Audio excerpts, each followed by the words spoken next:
Hey, what's up? It's the live Q&A. There are a lot of questions that were sent in. I see a handful of people in the chat already, and I'm working on the lighting here. I had a couple issues. Oh, and I hear myself talking, so that means it works. Welcome, everyone. Thanks. Give me a shout in the chat. I see we have Marty on. We have Jaron and Bob as well. Like I said, we do have a ton of questions that were entered into the spreadsheet, which is cool. We have P&G. We have Duke, Benji's dad. Good to have you all on. So I see a question's already in. Mark says you can't stay. I'll mention, I'll answer your question earlier since you can't stay. But quick announcement, couple things to point out. In the description, there is a link to the Keyword Golden Ratio Masterclass. I think if you're probably watching this now, you already know of the Masterclass. Maybe you even watched some of it. So that's cool. You can enter a contest that ends today in 14 hours. So you can enter a contest to talk to Alex and myself about whatever you want. It's a coaching call, a consultation. So all you have to do is follow the directions. The directions are in the video descriptions within the playlist, and it's free to enter, and it's really cool. Okay. Okay. So Mark, you ask what measures I take against being hacked. Basically, I use the Jetpack plugin. There's a specific little piece of the Jetpack plugin that will keep your site from being I'm forgetting the name of it, but like a brute force attack. It'll prevent that. So it makes you do some addition. That's it when you log in. And then there's another one called, I always forget the name, but it's something where you could change the login URL. So it's not login PHP or whatever, wp-login.php. It's not that. It's something else, whatever you want to make up. And if you change that, then people won't know where to try and hack your site. And that really helps. Other than that, I host most of my sites over on Siteground at this point, and they have a pretty good like malware checking, and that's about it. Don't use hacked themes either. That's not a good thing. If you use themes that you like downloaded for free, there's probably malware or something like that on it. Okay, I'm going to say hello to everyone else here. WordPress tutorials. We have Marcus. Jaron says you love using the live Q&As like a podcast. Just listen while you work on a blog post. We have Lance on as well, and we have. Okay, yeah, a few of the thanks for all the moderators, Alwayne, and we have Savvy. Marty is mentioning SiteGround's really good, and I do have an affiliate link. Yeah, so if you are interested in hosting, it's a tad more expensive, but trust me, it's definitely worth it. Most of the time,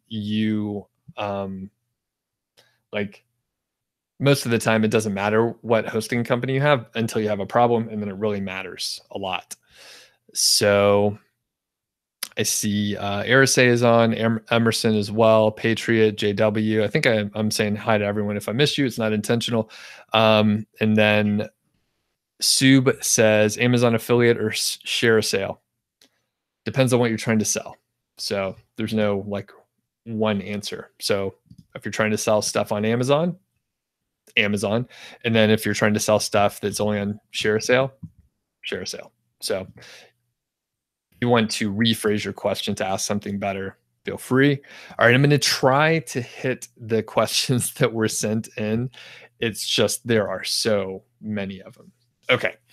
John sent in this question. If you have a KGR keyword with less than 250 local monthly searches and only 10 all-in titles, but when you put the keyword in without the all-in title and Google gives you a first page of established websites with similar keyword mixes, would you look for another keyword or go for it?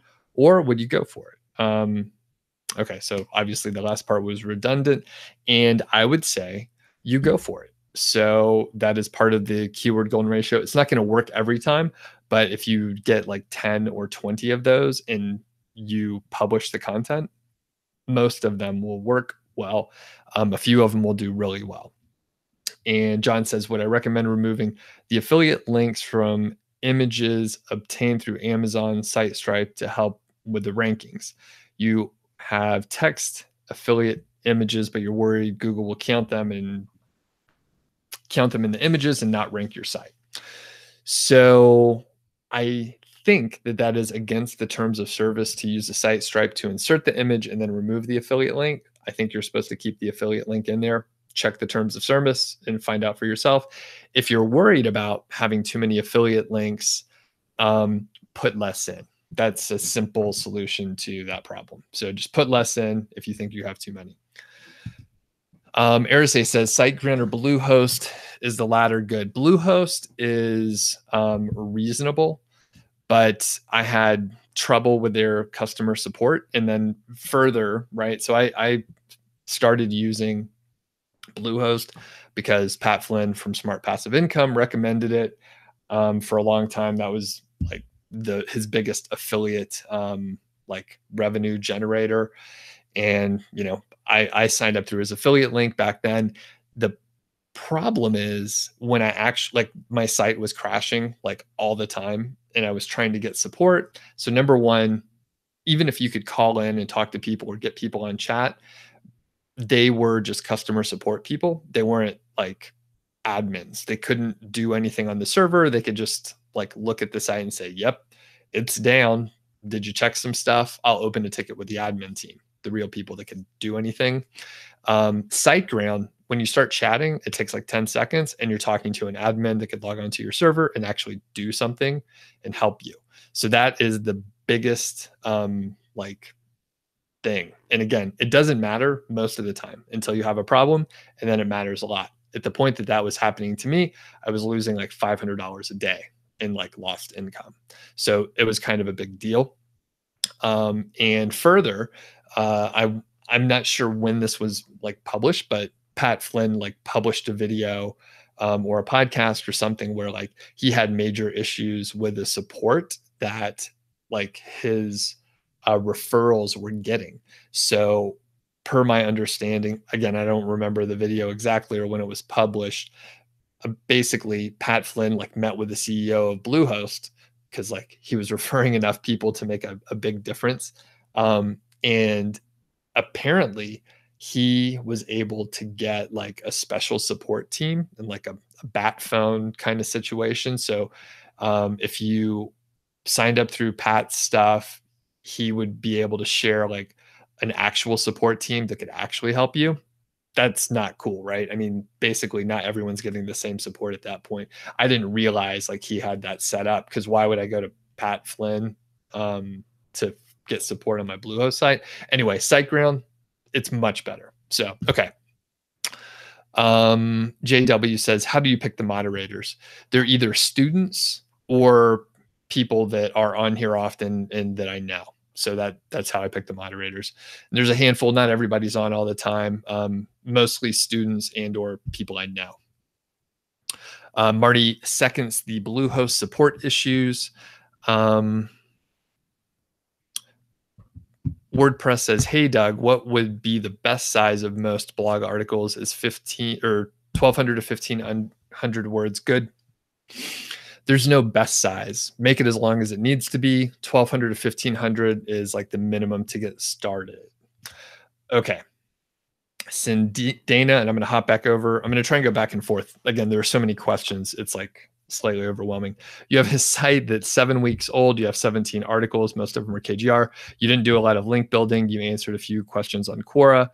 Today, when you visit your site, you have a DA on the Moz bar of 5, and the homepage has 22 links, which you can't find in the Google Search Console. Even the Moz bar shows I have 14 links, but I don't understand where they come from. My question is, should I be worried? Thanks for the value. The answer is no, don't be worried. Your site's only 7 weeks old. Stop looking at metrics so much.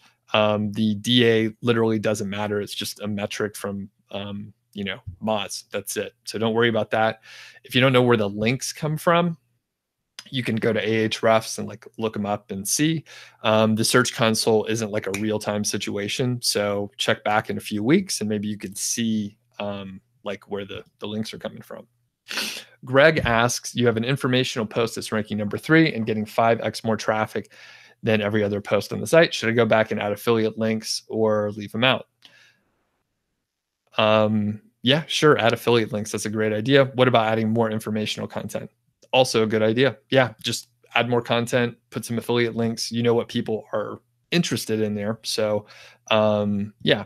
And basically, I mean, people that are on many of the live streams, most of the time, if someone asks if they should do something, the answer is yes. Like you should basically almost always do it. If there's like some compelling reason not to, then you know, maybe don't do it. But most of the time, it's like, should I, try to do something interesting or not do it? Do something interesting. It's always do something interesting. All right. Alwyn says, anyone facing indexing problems? I'm not, seems fine on my end. Let me know on, or people can mention in the chat. Ms. Anul says, what do I think about press releases for a new site? Some people like them, some people don't. I've never used a press release ever. We have Sub says, have I ever worked on a CPA that's cost per acquisition? The answer is no. I haven't. Wesley says WPX hosting is great too. I've heard they're good as well. Okay, Dennis is on Toki. What's going on? And Adrian is on 2. What's going on? J&W says, would I recommend 1-in-1? No clue. I can tell you there are like unlimited hosting companies out there. And I've only worked with Bluehost, Siteground, MDD hosting, and that's basically it. So I can't really comment on any of the others. Occasionally I'll get, actually very recently, some other hosting company said, we're paying like $170 for every referral. Like, let's talk about it. But I've never used them before. So I'm not going to recommend something that I haven't used just because it's a huge payout. Okay. Subham says, whenever you're demotivated, you listen to the channel and it boosts the motivation. Awesome. That's appreciated. You're working day and night, but you're failing to earn over $100 a month. Any tips to make $100? Well, it's really hard without knowing anything else. I would say if you're working day and night, how long have you been working on it? It's really hard to give advice. The general stuff I would say is, make sure that your content's good. Make sure you're going after keywords that make sense to. And then if you've been working day and night and you haven't hit $100 yet, one of the key things to do, right? It's not just like putting in a crazy amount of effort. It's like correcting the mistakes that you've made. So go back and audit what you've done and make sure that you haven't made a mistake early on, and make sure you fix that stuff so that you'll be in better shape.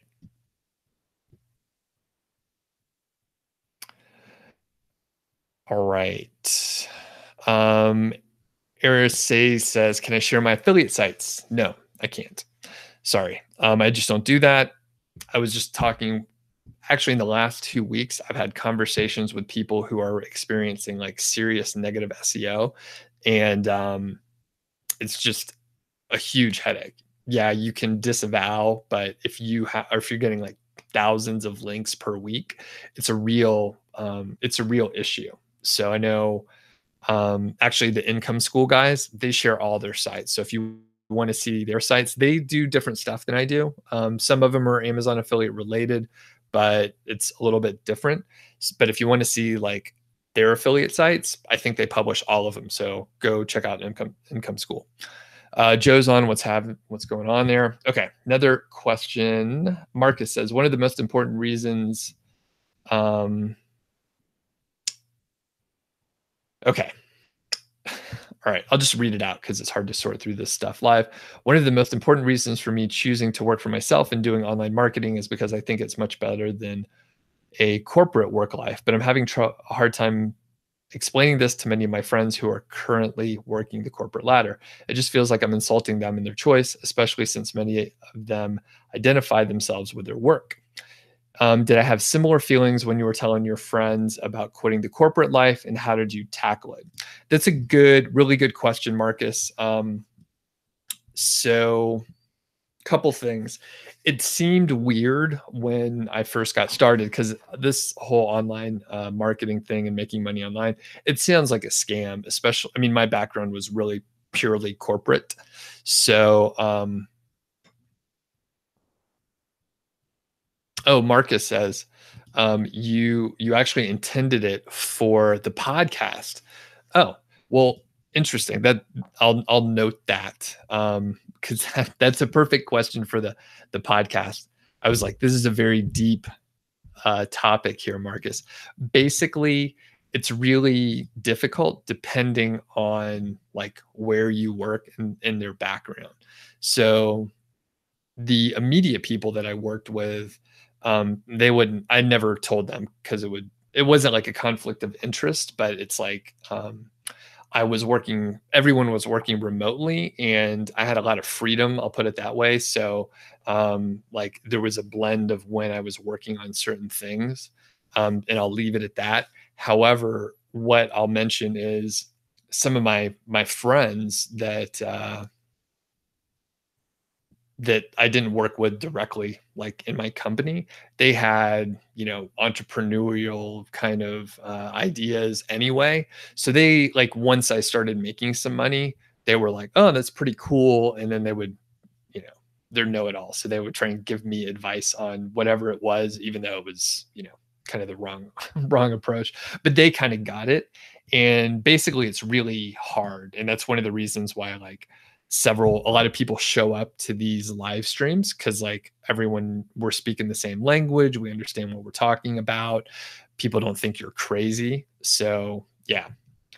But again, Mark, is a good question for the podcast. And we've by the way, my wife and I are doing a podcast on like just a corporate life versus a non-corporate life and sort of those more broad topics.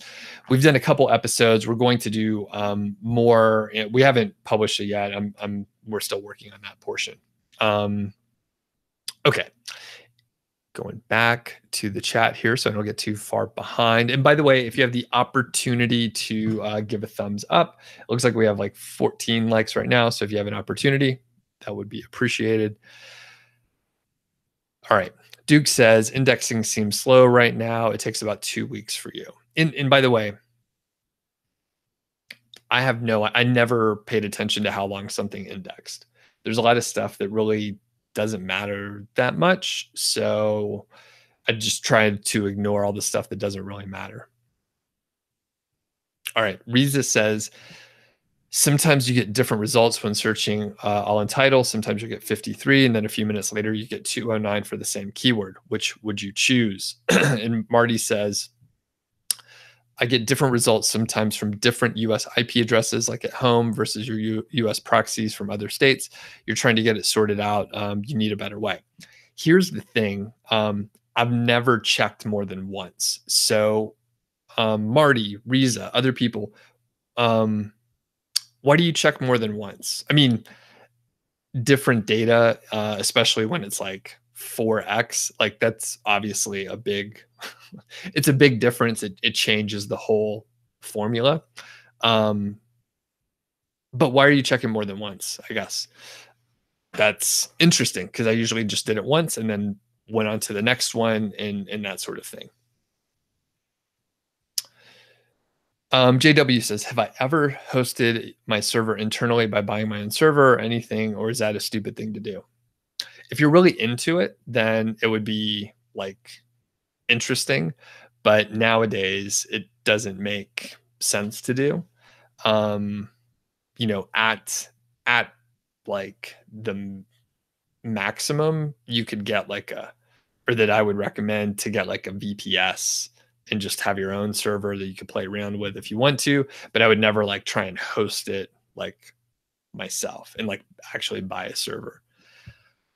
All right.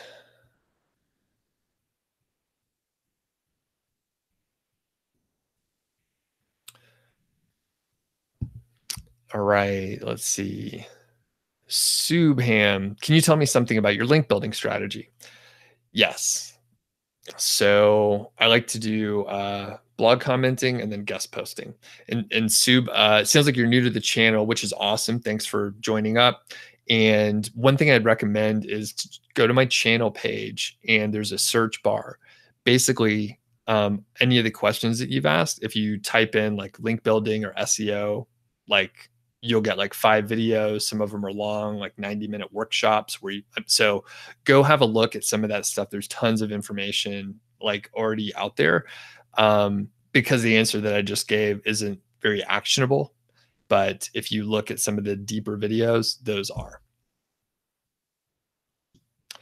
Mar Yan says, one thing I don't understand, there's this best this or that for under 100 keyword with 200 search volume. But when you go to Google and search for it, every single website on the first page, SEMrush says it has 0 traffic. How is it possible? If people search for the term, how is it possible that every website on the first page has no traffic at all?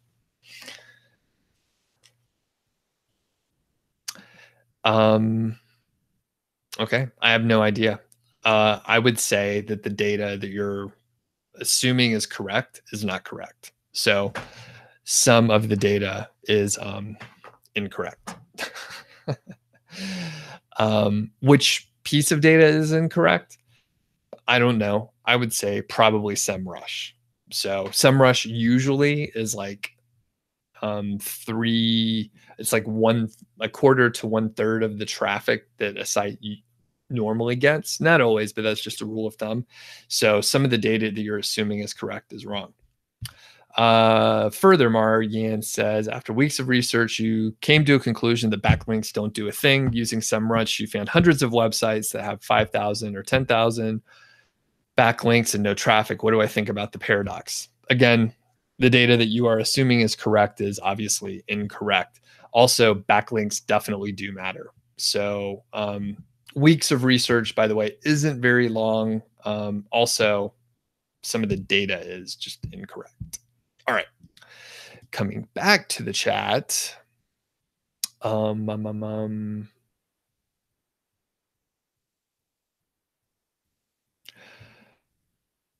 Sorry, the chat's just a little hard for me to go through. All right. Nos says you just saw the notification. Good time to join in. Awesome. Good to have you on.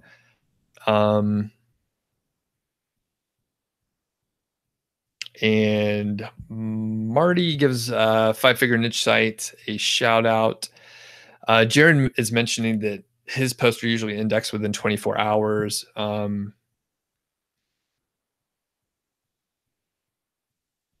right. And No says you just posted a KGR titled post this week for the first time and are ranked in position 5 by the end of the day. Wow.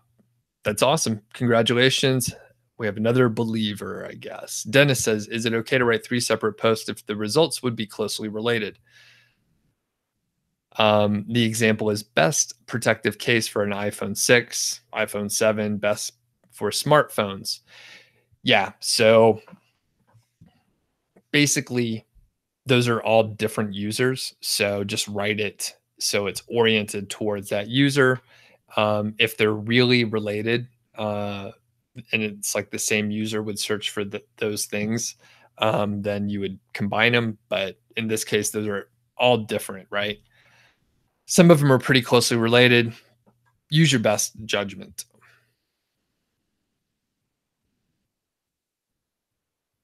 Okay, WordPress is asking about my niche site name. You want to check it out? Again, I don't share any of my sites. So if you want to see those, go to Income School. They share all their stuff. Marty says it's not generally something people share because content ideas, keywords, and again, negative SEO is just a big pain in the ass. So JS says 6-month-old site experiencing drastic spikes and lows in daily views after enjoying many weeks of steady growth. You have the urge to repair something, but not sure what's broken. I would say just be patient, keep moving forward. If you've had steady growth, then that's a good sign. But I mean, maybe take a look at your on-site SEO.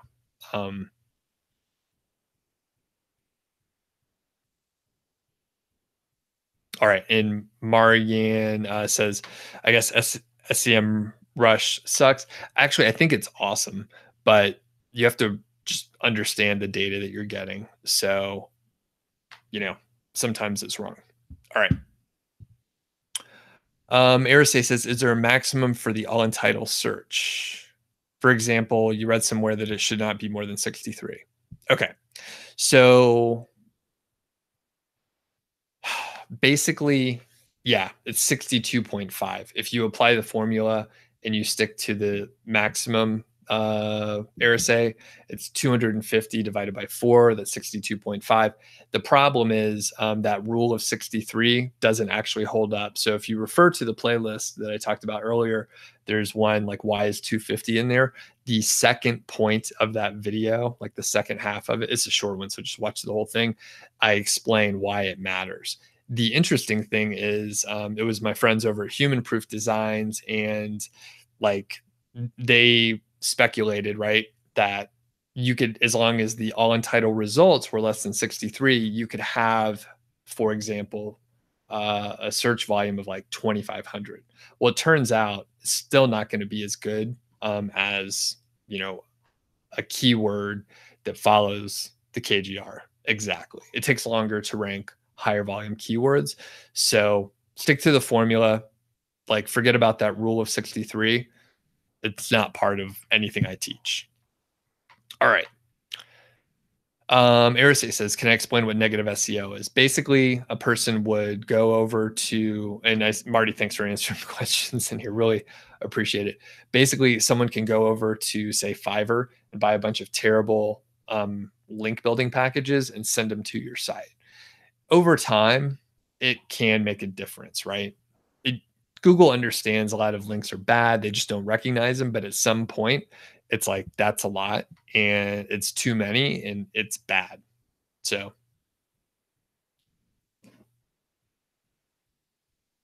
all right, Derek, what's up? Good to have you on. I'm going to jump back over to the questions that were sent in. Jeff says, the most recent niche you've looked at has 3 affiliate sites in the top 10 with word post counts between 2,000 and 6,000. When you use the all entitled, these sites are nowhere to be seen and replaced with bad sites. Your question if you posted 2,000 words for this long tail, would you stand a chance?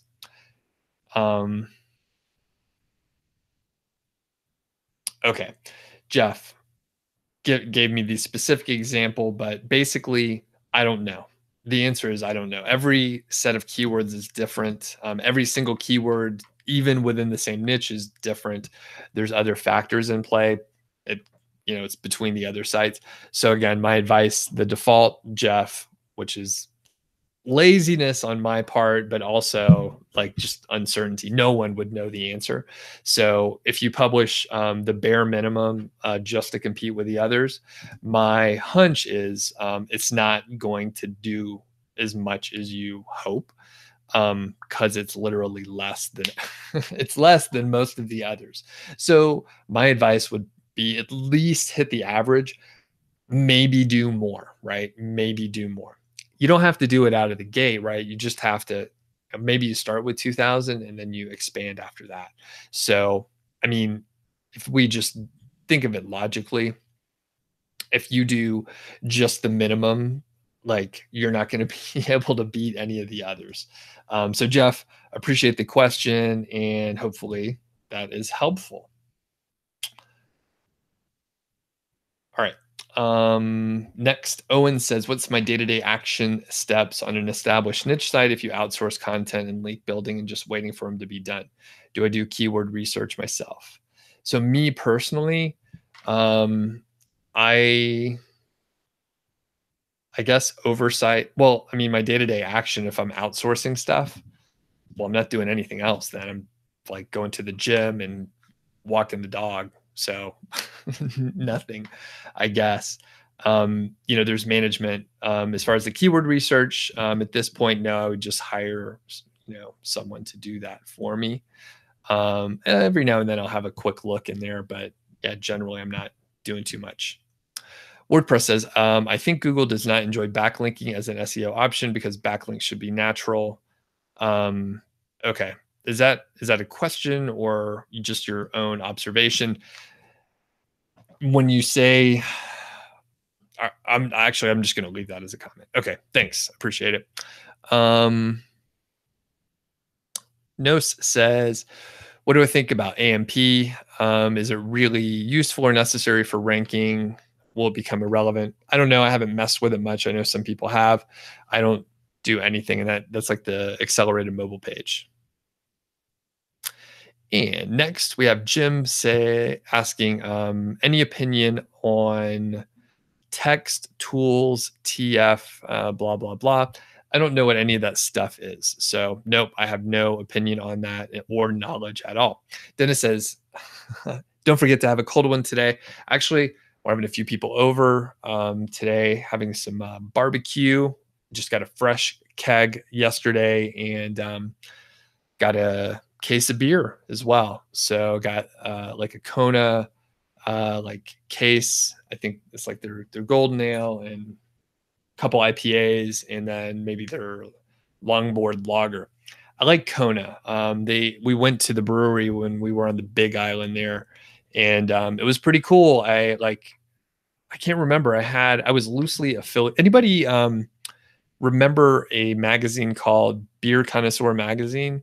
I was like friends with the founders. It was out of Atlanta and like close. Actually, one of the friends that I was talking about before, he was part like the co-founder of the magazine. So when they were first getting started, like 10 years ago or so, I like helped out and did some stuff. So I had a loose connection to one of the brewers at Kona. So when we went, like my wife and I were able to get like a behind the scenes tour, just us walking around drinking beer with a brewer, which was cool. So anyway, I will have a cold one, probably several, Dennis. Thanks. All right.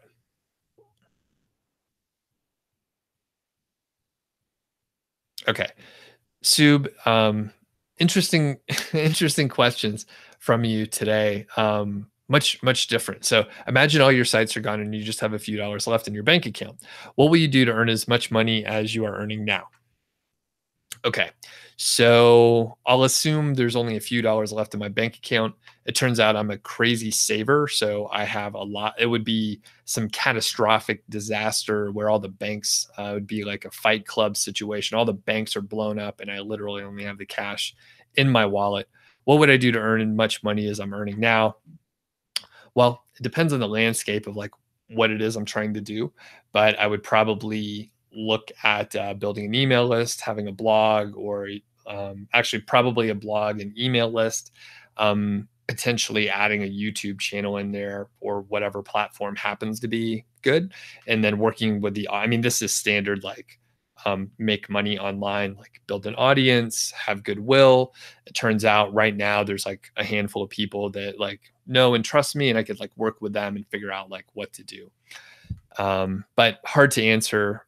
If I just wanted to, I wouldn't be able to earn as much, but I still have I'm a PMP, so I could go and like apply for jobs, and it wouldn't be as much as I'm making now, but it would be benefits, a lot less like initial volatility and like income right away. So any sort of online venture takes time to build up.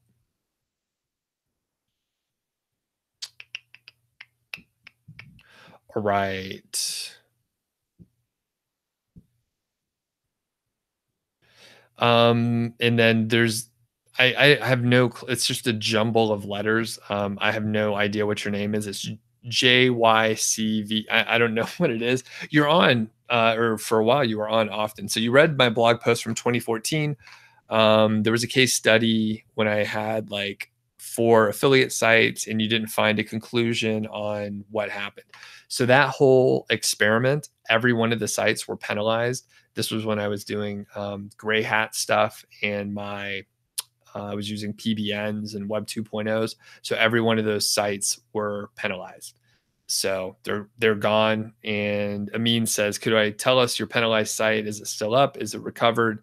Does it still make good money? No, basically they burned to the ground and I started fresh at the end of 2014. Um,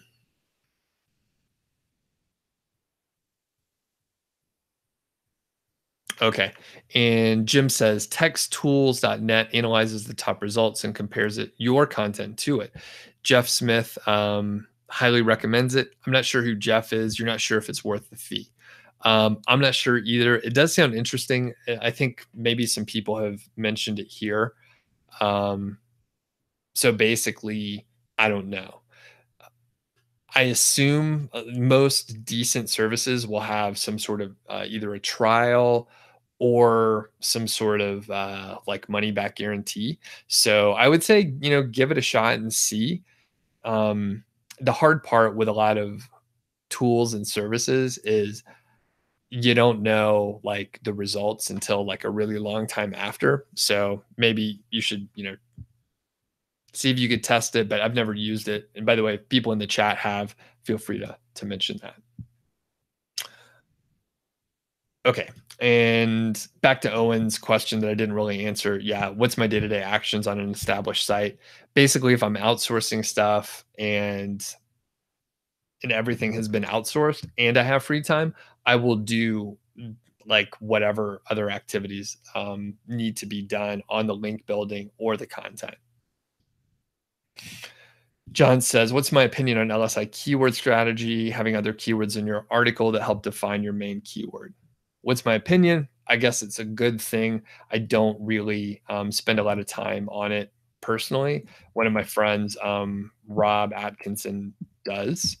So, yeah. James says, can I give an approximate number of hours that I spent searching for keywords for the 200 articles? I don't remember specifically. It was kind of a long time ago.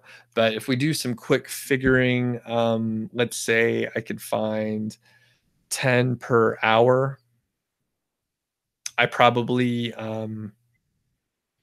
so at a maximum 20 hours, but I know that I think I found like about 20 of them or so.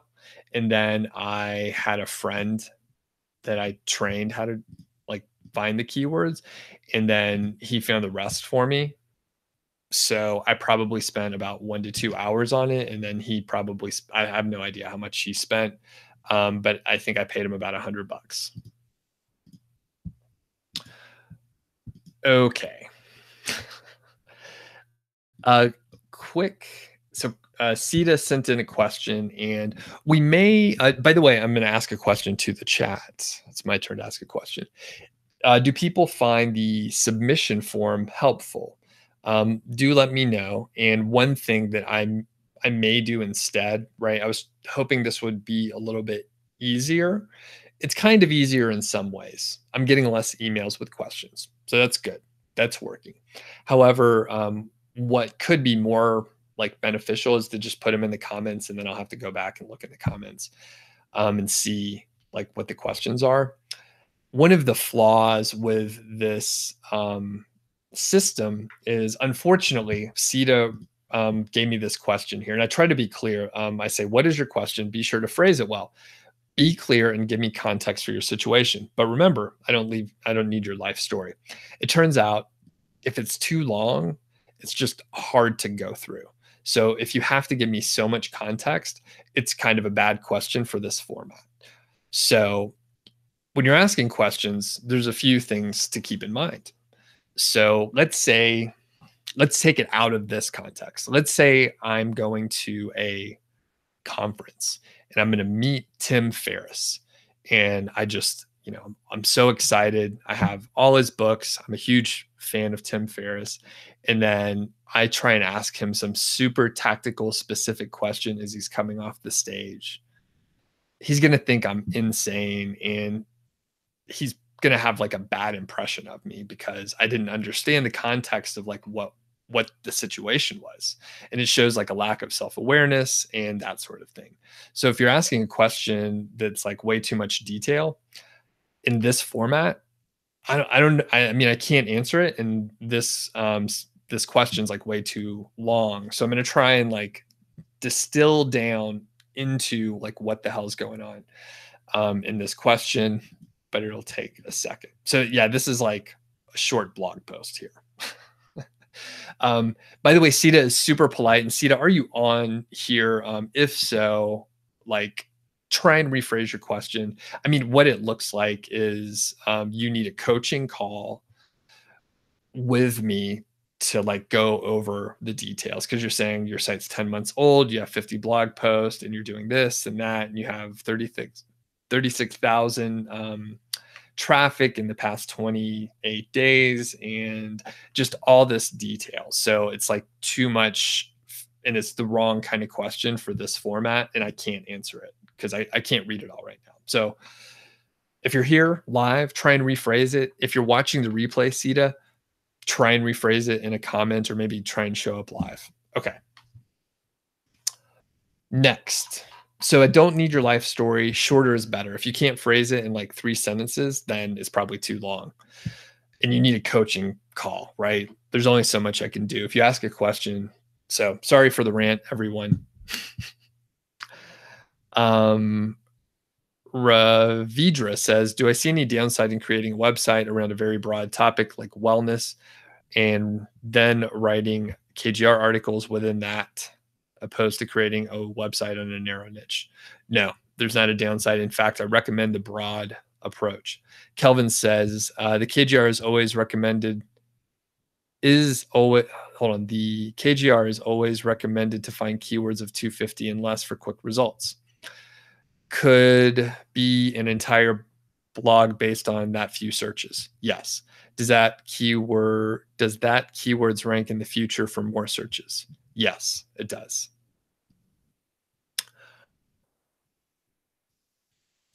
Anthony says, if you're running multiple affiliate sites under one associate's account and one gets penalized, will the others get penalized? If you get penalized by Google, no. Google is independent, of course, from Amazon. In fact, they're enemies. But if your associate's account gets banned, then yes, your whole account gets banned.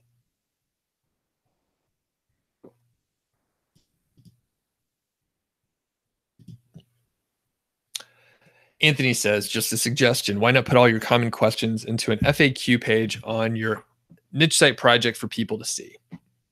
I'm working on it. In fact, that is a great suggestion. A friend of mine, Marco, who's sometimes on these, does in fact made a suggestion and actually sent some of them.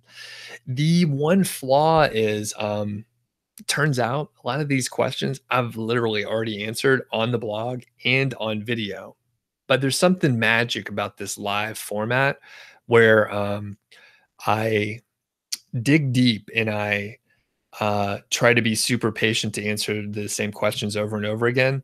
Sometimes, Anthony, while the suggestion is good, people are just lazy. And when I tell them, hey, I did this whole other video somewhere else, and like it's like a class in the topic, they don't go look for it.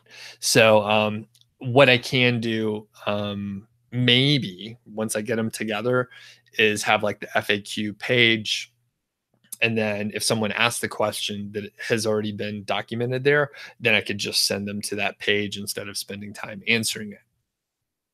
But that's a really good idea, Anthony. It's really hard for it to work.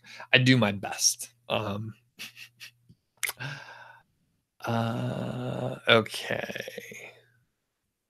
And I'm going to come back. Bree says,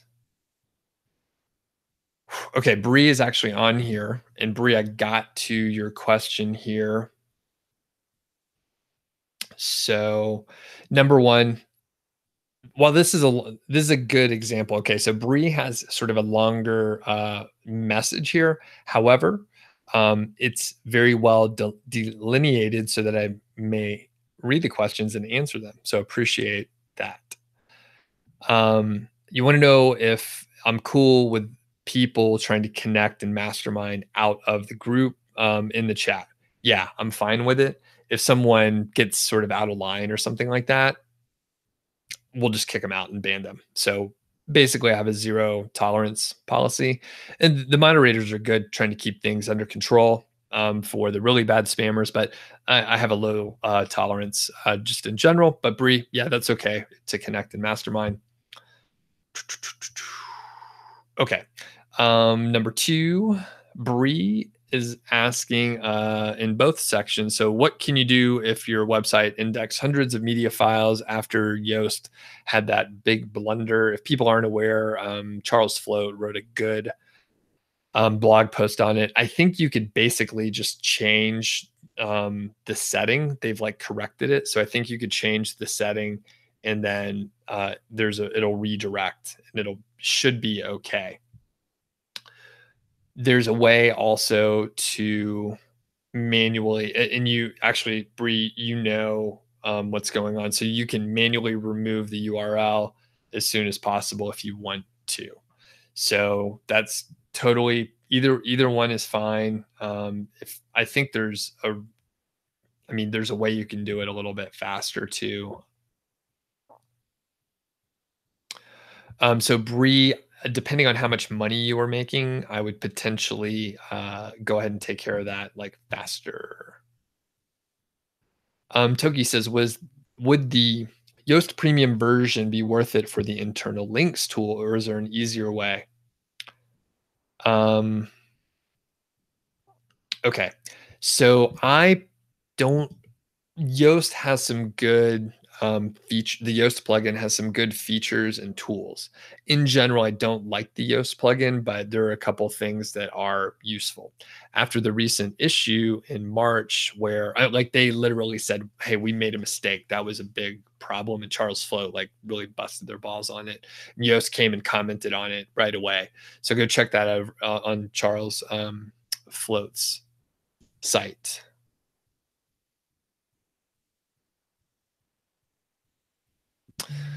Um, mm, mm, mm. And next we have, all right, and cool. I'm just gonna. I see someone said they found my site, so I'm just gonna remove the message. So no need to share that. Thanks for mentioning it. Um, let's see here. Okay, so in general, I would say no, don't worry about the Yoast plugin. As far as the internal links tool, I have heard like people sort of enjoy that, but I personally just don't worry about it. Okay, Toki also asked about a video for Google Analytics and the Search Console. Yep, and I put that on my note because I think that's a really like there are some interesting things you could do, but it's overwhelming to see all that information like on the dashboard sometimes. And I don't know how to say this person's name, but someone says you have a 2 days ago you published an article and it's ranking on page 1. Do I think it's best if I add content or leave it for a few weeks? You bought the domain 6 weeks or 6 months ago, and then you wrote 5 articles, you gave up, and then last week you were getting 10 visitors a day and you made your first dollar. Congratulations. Basically, I would probably wait and add more content via new posts first, and then um I would probably come back in like 2 months or so and then add content after that. But there's no like that's just my personal preference. So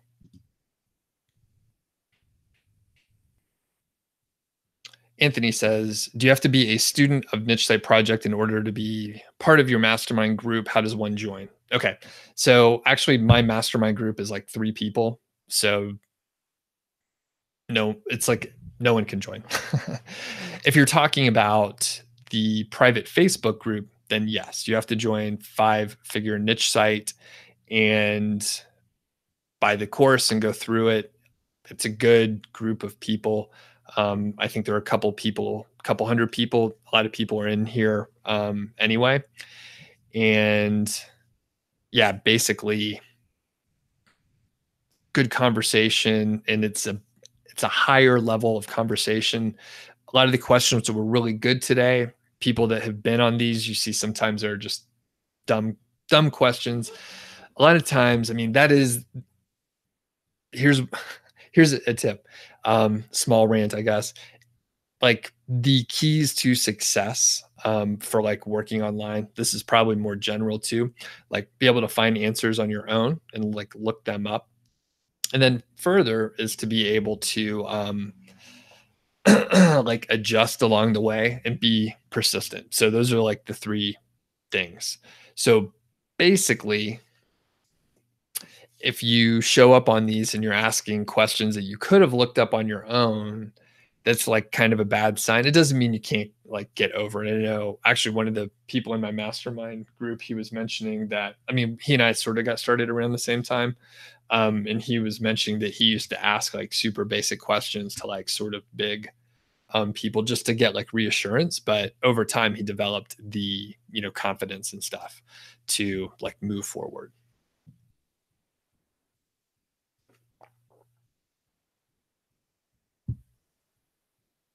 Okay. And Sita said you figured out the mastermind group. Or sorry, you figured out. Sita said you figured out your question. Okay, yeah. Sorry, it was just really super long. Um,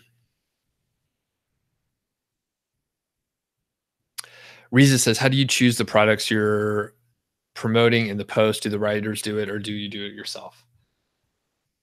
It depends. Sometimes I do it. Sometimes the writers do. You can basically, here's the sort of strategy I use. Usually 4 to 5 stars and a range of prices. That's it.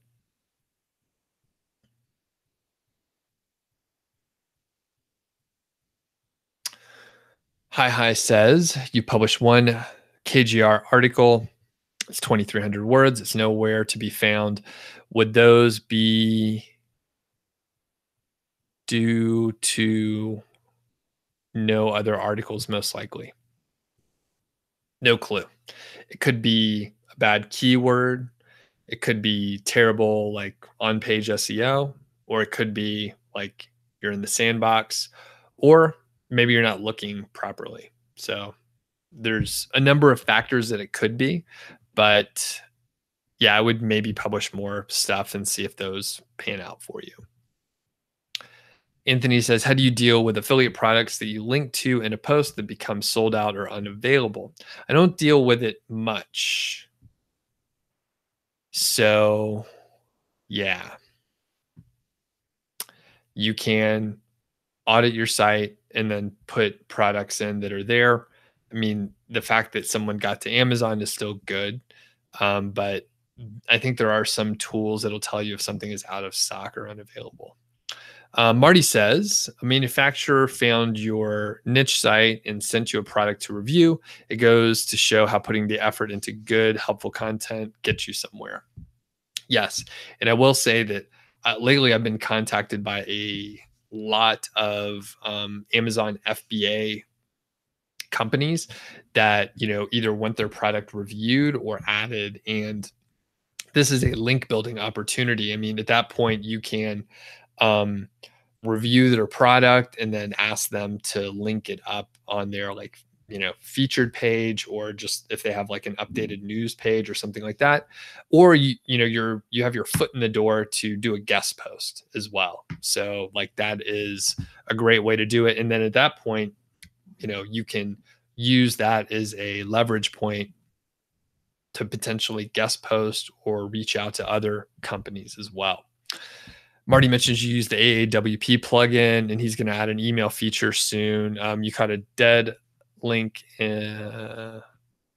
recently. Yep. And I have been emailing the AAWP developer, and it sounds like he's doing a lot of updates here.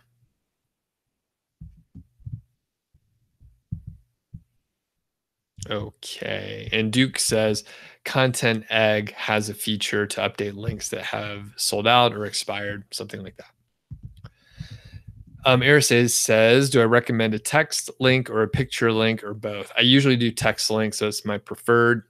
Dean is in here too. And Hi says, SEO checkers for what they are worth are rating me around 80% or higher.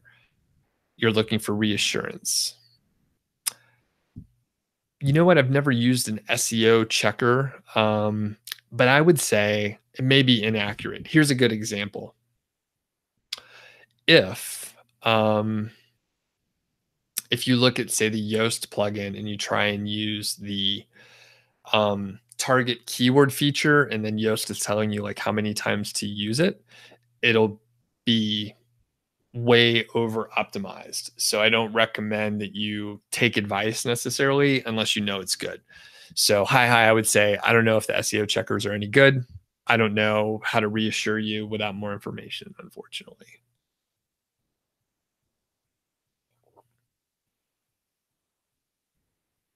Okay.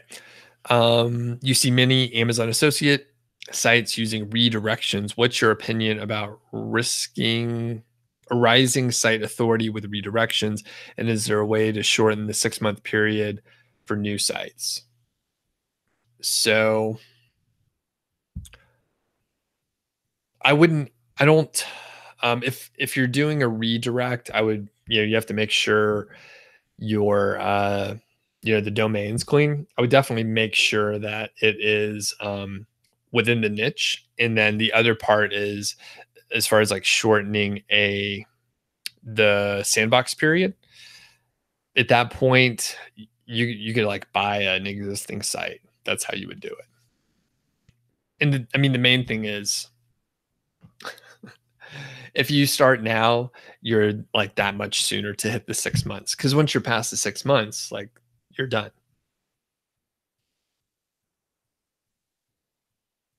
And Ravindra says, where the non-affiliate articles are not KGR. They are on more popular topics to make them link worthy.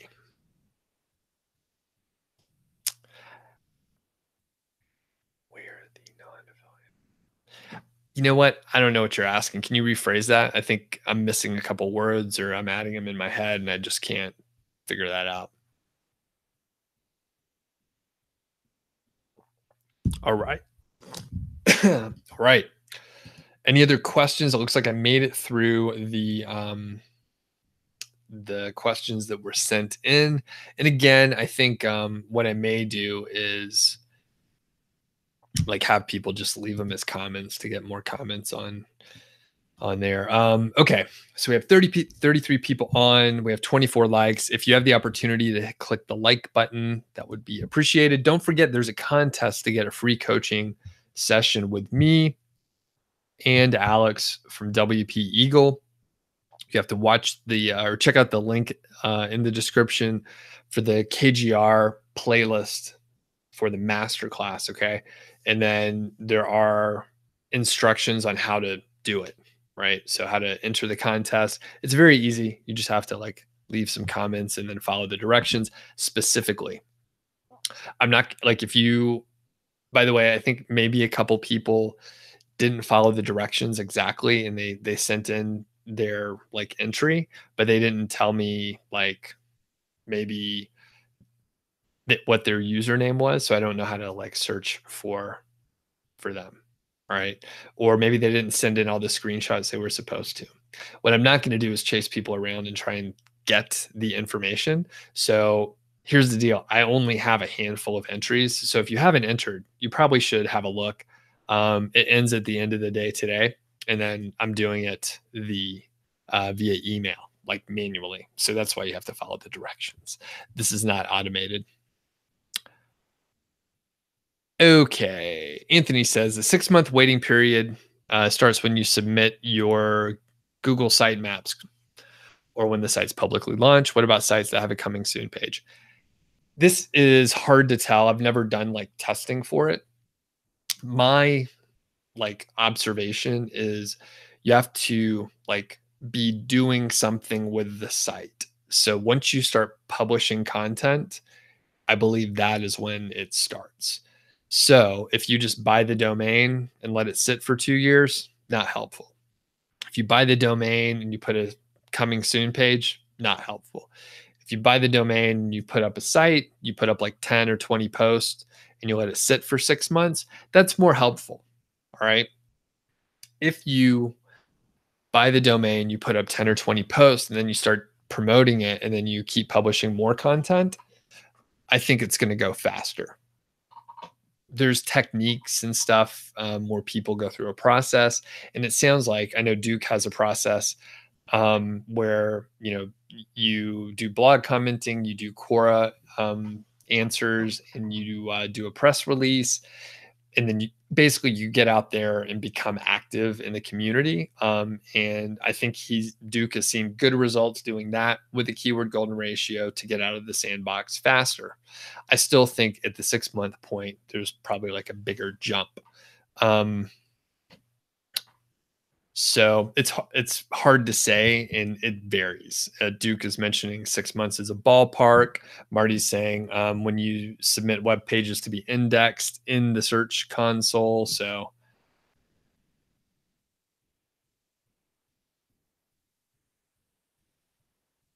and again, the unknown person who just is a jumble of letters, JY. Any change on your sites on the March Google update or minor May update? Luckily, no. So I didn't see anything on my sites. I take that back. There was on one of my sites that I recently acquired. It was like a couple of the pages increased with traffic, and some went down a little bit, but it was like an even trade. But when I went and analyzed it, some were up, 20%, some were down some other amount.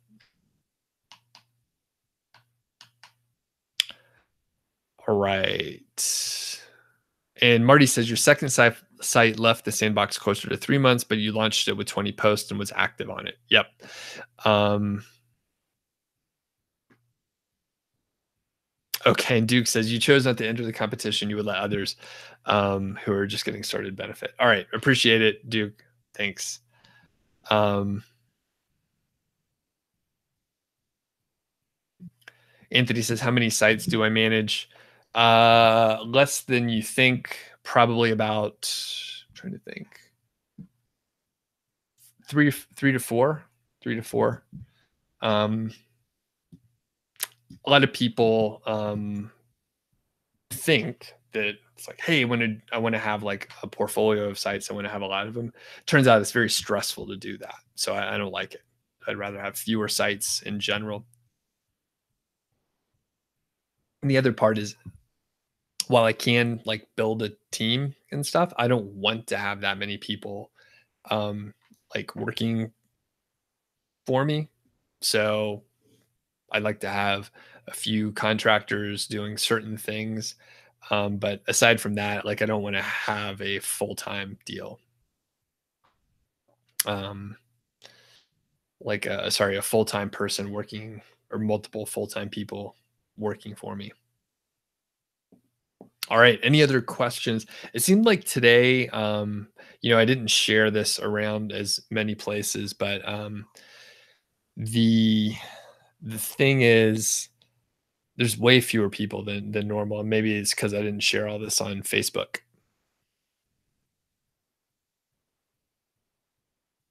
Marcus says, just to follow up on how many sites. So do I think the sweet spot is probably around where you are now, or is it better with less? Here's the here's the thing. So I also have the Niche Site Project blog. I have a course, and I have this YouTube channel. So that said, 3 to 4 would probably be good if I didn't have any of the other stuff. However, because I have a platform that I am managing and working on as well, it's too many, right? So 3 to 4 sites is too many for me. And I say 3 to 4 because like some of them I'm actively working on, some I'm not, but 4 really total. And basically, it depends on you and what you're trying to do. Some people actually want to have a portfolio of sites and want to have a team of like 14 people with managers and all that stuff. I do not. So you have to figure out what works for you. Um, I can tell you in some of my, working with a few people and seeing how they've grown, like if you are good at setting up the systems and managing teams and stuff, you can do it without having to be like really hands on, but you have to have good managers, and you probably have to pay them pretty well to if you're going to trust them to manage things properly. I do know, like Benji's dad says, You make a full-time income from one site. I know a few of my friends have, now that they've, worked on several sites, they've sold them, they know what they're doing. They're like working on sites that are way bigger than like anything they could have imagined in the beginning. And they're like, these other sites aren't even, it's just too much of a distraction. They'd rather just sell those sites so they could focus on the one. So Marcus, the sweet spot is a personal thing. Billy says, have I had success with super small niche sites, a topic that can be covered in 10 to 15 posts? I haven't spent time on that. Is it a good idea or a bad idea? It's totally up to you. Basically, I would I would say it's a bad idea. I would say, just think bigger. Duke says, have I ever seen a site that didn't seem to have the sandbox or contrary, or to the contrary, where it takes longer? Not to my knowledge. The only sort of thing that kind of comes in play is like if someone does a lot of the keyword golden ratio, um, they can grow faster just because they'll get traffic sooner. There's less competition. And then, like, still, when they hit the 6 month period, they'll grow really fast. And then, as far as the contrary, really, it's hard to say. I think if it takes longer than 6 months, usually a mistake was made. Something was not quite right along the way, and it's taken longer than 6 months. So that is usually the issue. Alternatively, people were asking about using an existing domain, doing a 301 redirect. Um, I've seen people buy like expired domains. They start working on the site and then they're not ranking, and it turns out their domain was bad. So their domain was bad. They did a bunch of work. They thought it was going to be faster and it was actually taking longer and it didn't work. So that's why, like, unless you really know what you're doing, you probably should avoid like expired domains. And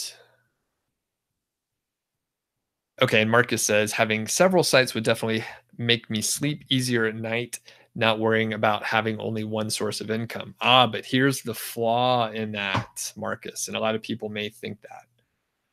So here's the issue with that. I talked to someone recently who they had impacts from the May algorithm update, which looks like maybe it was rolled back or adjusted. Um, So, Marcus, here's what happened.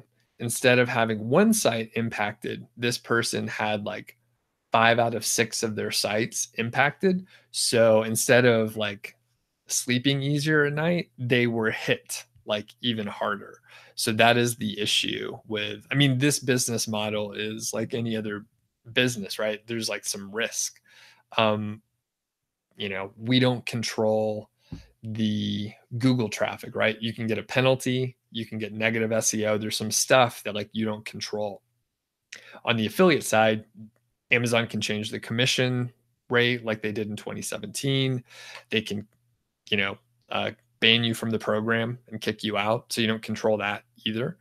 And the thing is, just because you have more sites doesn't mean it's less risky, because the risk points are the same for all the sites. So it's really just actually even worse. It's even worse because you have more to lose. So hopefully, like, that makes sense to you. Um, and then the other part, I mean, if you open, I try and give this example every once in a while. It's no different than any other business, right? So if you open like a restaurant, like your city or your town may change laws. Something may happen where it really impacts your business. Let's say an intersection is redesigned and like your business, which used to get a lot of like visibility, no longer has visibility. Totally out of your control. You can't do anything about it. Let's say you have like a healthcare company that's like really doing well right now. Laws can change and like overnight your business could get wiped out. So anything like that is out there. And Benji's dad says risk is risk. With a regular job, you can get laid off or fired tomorrow. Yep, that's totally true. Bree says, you love the video on 3 mistakes newbies make. Um, and attending the Q&As have been inspiring. Thanks. Appreciate it. And Bree's out of here. And by the way, Bree was trying to connect with people with full-time affiliates. I think he made a little video on Instagram, so go check it out if you're interested in speaking with him. Alo says how to drive free traffic. Rank in Google. And let's see. Oh, and Duke says, you think you may have had too much affiliate content versus info. You knew it was a possibility, but you wanted to see if it was true. Interesting.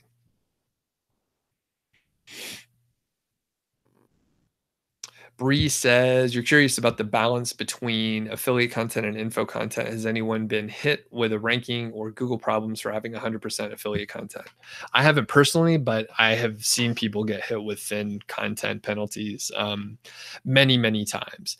In fact, Amazon doesn't like it either. So you're better off having a balance. I say 50-50 is good. More informational content would actually be better. And Duke says you're currently struggling to get real traction with 90% affiliate content. Yeah. Bob's out of here. See you later. Colin says with the KGR, does the full search results matter even though you get a low all in title? Okay. For example, Sharpie returns 5 million results, but all in title results only 15. Really? All in title for Sharpie only returns 15? But basically the answer is no, it doesn't matter. Ahrefs is out of here. See you later.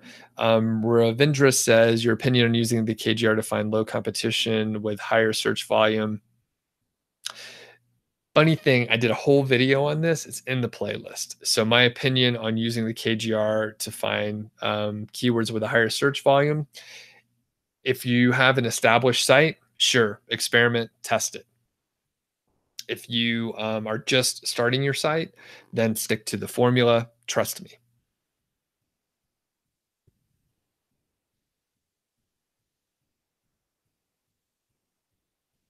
All right. Any other questions out there? And like I said, it looks like fewer people are on today.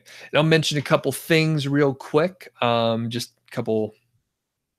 We'll just chat here. Basically, the little experiment that Alex and I have been doing with this playlist has been good. I think we're probably going to share some results from it. A lot of people that watch us are not necessarily interested in like YouTube, more affiliate marketing or stuff like that. Alex covers a lot of stuff. And but I think, we're doing the contest. We published, 5 videos each, all on the same day. And it was very interesting to see like the spike in the number of views and then the sustained number of views. So if you are active on YouTube, you may know when you put a new video out, like you'll get a spike of views, some people get notified, and then it quickly like drops down. It's kind of like that for everything. So if I send out an email, a lot of people will like open it within the first 2 hours and then it like drops off like crazy. Or if I publish a blog post, people will read it right away and then it'll drop off after that typically. So hopefully like by doing this, we like got more people on, they watched more. And then the cool like result is if people are watching several of our videos, like other videos by us will be suggested. That's kind of how the YouTube algorithm works. So I sort of played around with this with the success stories with Duke and Wesley and Jaron and Ellen and John as well. So the initial batch was just the first 3 interviews, and I saw like a nice big spike in people watching those interviews. It was really cool. And I was like, oh, people want to binge watch this stuff. And if I can just talk about it enough, that's great. So I talked to Alex about that. He was into the idea. So I think it like worked out well. And I was initially inspired from I think it's the YouTube Creators Academy channel, and they have playlists on a specific topic, like um, you know, how to write a good script, something like that. And then they'll have like, 5 to 10 videos. Usually they're pretty short, but they are, all in a playlist together. They're sequential, right? It's like an official series. They all fit together well. And, I've watched multiple of those all together all at once. So it makes sense, right? If we put together a class and like let everyone know that it's in a playlist and they all go together, like people watch them. So it's been good. And the reason why I'm telling you this, one, I'm just filling time, to be honest with you. But the other part is you can use these ideas for like your blog somehow or your email list or whatever, right? It's really interesting when you take an idea that's working somewhere and you take it somewhere else and apply it where it's not being applied. Now, the other interesting thing is was really into I did a similar sort of thing. I did a series of blog posts. If people heard about the Project Go White Hat, by the way, just let me know in the chat or in the comments if you've heard of Project Go White Hat. Because the thing is, like I published that like last year ish, because it was almost around. It was it was June in 2017. My business partner and I sold a site for like 235,000. And I talked about it a lot for a while and published blog posts about it.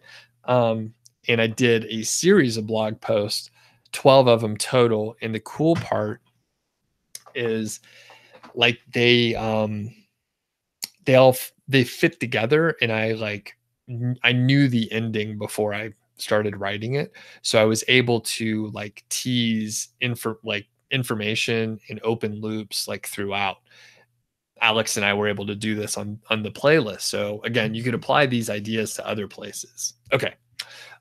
Duke says, does YouTube tell you who upvotes or downvotes the videos? Not to my knowledge. I don't think so. So I don't think they do. All right. Any other questions out there?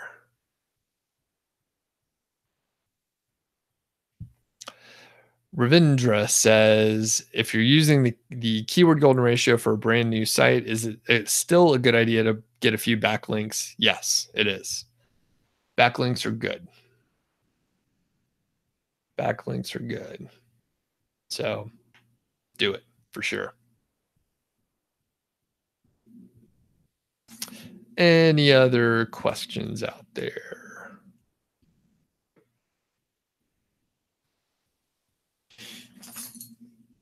And don't forget, next Wednesday, I am doing a live stream on what to put on your homepage. That was suggested last Wednesday. So I'm going to do a live stream on that. JY says, why don't I use native product ads? I found they don't convert well, so I don't put them on, and I don't like them.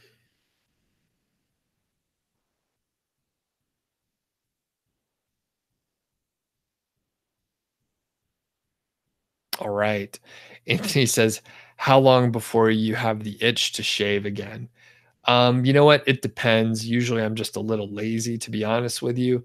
But I don't know, like 3-4 days, something like that. Then it gets to be a bit much. Hi says, you rock as always. I have a ton of questions, but you forget everything when I'm live. All right, that's okay. Whenever you think of it, just leave a comment on a video. That's appreciated. Marcus says, sounds cool. Your homepage sucks. Yeah, a lot of times, like people don't know what to put on the homepage. So yeah, I'll go over that. All right. I think we're all set here. We finished everything. All right. Yeah. So if you have the ability, please like the video, and if you can go to my the main channel page and set a reminder for the video and the live stream on Wednesday. Okay, and JY says homepage organization is your topic request as well. Marty does recommend like a front end builder like WP Bakery. Yours looks excellent, very professional. Um, Anthony says, how often do I look at my Google Analytics for all my sites? Not often. Not often. Only when I'm doing like some analysis or something like that. So probably like once every couple weeks or something like that. JS says, aloha. See you later. Yeah, and I'm gonna JS. I'm gonna have a couple Kona Brewing Kona Brewing beers in a bit, in several hours. It's still before noon here. I have some work to do. And by the way, people may not know I do one-on-one coaching. I was going to say I need to go here shortly. I'm doing one-on-one coaching. I can audit sites. I can look at them. If you go to nichesiteproject.com/hire-me, you can find more information there. And again, the format of the Q&A is really cool because there's so much interaction, but I basically can't answer any real like in-depth questions at all. So it's unfortunate. Duke's out of here. Sub is super new to the channel. Well, welcome, and hopefully you'll be able to watch a ton of stuff. There's hundreds of hours. There's hundreds of hours of content. Okay, I got to go. Everybody, have a great weekend, and we'll see you soon. Okay, Marty says you've been trying to send a guy your way. His site needs work, and you advise me having me check it out and give him a game plan. Excellent. Yeah, let me know if you need to. Let me know if he has any questions, or obviously you could have him ask or send me an email or whatever. So, all right, thanks everybody. See ya.